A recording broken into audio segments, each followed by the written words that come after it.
going back to the Google Hangout now with Tracy Gleason with the Missouri Budget Project, the communications director. Tracy, thanks for coming back. We've had your organization on the show before. Briefly, Missouri Budget Project does. We work to improve the quality of life for all Missourians by informing the public policy decisions through our objective research and analysis of state budget, tax, and economic issues. Okay. So we really work on research analysis and public advocacy. So what has that analysis told you about this session when it comes to the dollars and cents for Missourians?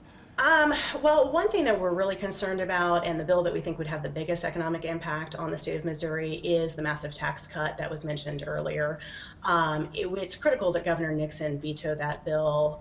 Once it's fully phased in, it's going to cost the state of Missouri more than $800 million a year, which is going to devastate our ability to fund critical state services, and therefore it's going to undermine our state's economy rather than improving it. When businesses decide where to locate or expand, they look for an efficient transportation infrastructure, a skilled and educated workforce, and safe, stable communities. Unfortunately, Missouri is really pretty far behind on those counts. We're reeling from years of budget cuts that have increased class sizes, jacked up college tuitions, and left our roads and bridges marred with potholes. So a lot of people believe a tax cut can stimulate an economy.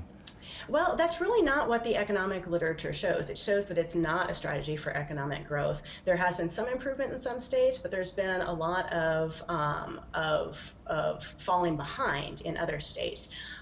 So there's not any economic indicators that would really say that this is the right thing to do. And if you look across the state line in Kansas, which has been the motivation for a lot of this, all the tax cuts have really bought Kansas are huge budget deficits. They're looking at about $1 billion less next year than they had the year they passed on, and compared to this year, about $750 million less. So at a time that everyone needs to be improving their workforce and investing, they're falling further and further behind in their ability to do that, and that's the same thing that's going to happen in Missouri.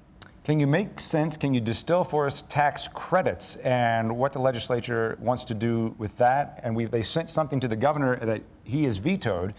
Can you help us make sense of that? There were some tax credits they were trying to get rid of there. Sure, and tax credit, it's a difficult one because there are some social and economic benefits through the various tax credits. And so in terms of tax credit reform, there's not a one-size-fits-all strategy that's going to work in terms of capping or eliminating them.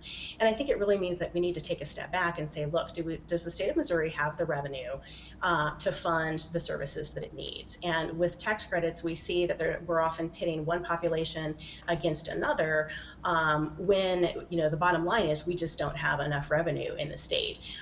If we're about $4 billion below the Hancock lid, and if you look at our rate of growth since 1981, if we had just maintained that level of growth, we would have significantly more revenue, and we probably wouldn't be having some of these conversations at all. I think this